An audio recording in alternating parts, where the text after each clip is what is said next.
શ્રી ગણેશાય નમઃ. જય શ્રી કૃષ્ણ કનૈયા, જય સીતારામ. ખૂબ જ સરસ સાંભળવા જેવું તુલસી વિવાહનું એકાદશી દેવ ઉઠી 11રસનું જોરદાર સાંભળવા જેવું ભજન. ગમે તો લાઈક, શેર, સબસ્ક્રાઈબ કરજો, હાઈપ કરજો. એ આવે છે રે આવે છે, શ્યામ તુલસીને પરણવા આવે છે.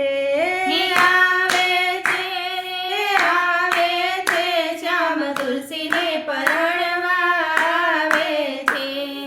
આવે છે રે આવે છે, શ્યામ તુલસીને પરણવા આવે છે. આવે છે રે આવે છે, શ્યામ તુલસીને પરણવા આવે છે. કારતક સુદ 11રસનો દિવસ, કારતક સુદ 11રસનો દિવસ, તુલસીને શ્યામ આજ પરણે છે. મારો શ્યામ પરણવા આવે છે. તુલસીને શ્યામ આજ પરણે છે. મારો શ્યામ પરણવા આવે છે. સર્વે દેવોને આમંત્રણ આપ્યા, સર્વે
જય શ્રી કૃષ્ણ કનૈયા, જય તુલસી માતા.